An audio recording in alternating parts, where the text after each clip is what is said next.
5টা দোয়া আছে আনকমন, যেটা আমরা জানি না। দুইটা দোয়া আমি বলছি। এক নম্বর হলো ইফতারের দোয়া, যেটা কমন আমরা জানি, সেটা হলো আল্লাহুম্মা লাকা সুমতু ওয়া আলা রিজকিকা আফতারতু। এর অর্থ হলো, হে আল্লাহ, আপনার জন্য আমি সিয়াম সাধনা করেছি, রোজা রেখেছি, আর আপনার উদ্দেশ্যেই আমি ইফতার করেছি, অর্থাৎ আপনার নির্দেশের পালনার্থে আমি ইফতার করেছি।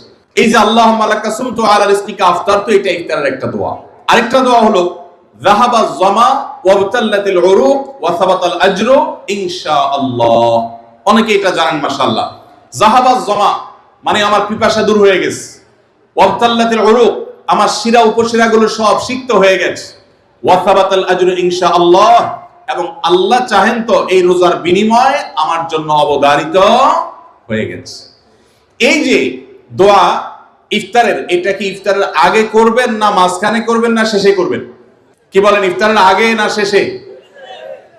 যারা যারা আগের পক্ষে তারা হাত তোলেন, মাশাআল্লাহ। বলো ভাইরা আমার, এই দোয়া ইফতারের পরে করবেন, আগে না। অনেকেই এই ভুলটা জানেন, অনেকে মনে করেন যে আগেই করতে হয়, আগে না। ইফতারের দোয়া কখন করবেন?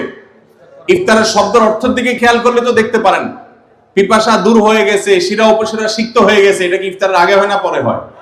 তাহলে আল্লাহুম্মা লাকা সুমতু ওয়া আলা রিজকিকা আফতারতু, আল্লাহ তোমার জন্য রোজা রাখলাম, তোমার রিজিক দিয়ে ইফতার করলাম, এটা কি আগে না পরে? পরে। অতএব এটা ইফতারের পর। তাহলে ইফতারের শুরুতে কি পড়বেন? বিসমিল্লাহ।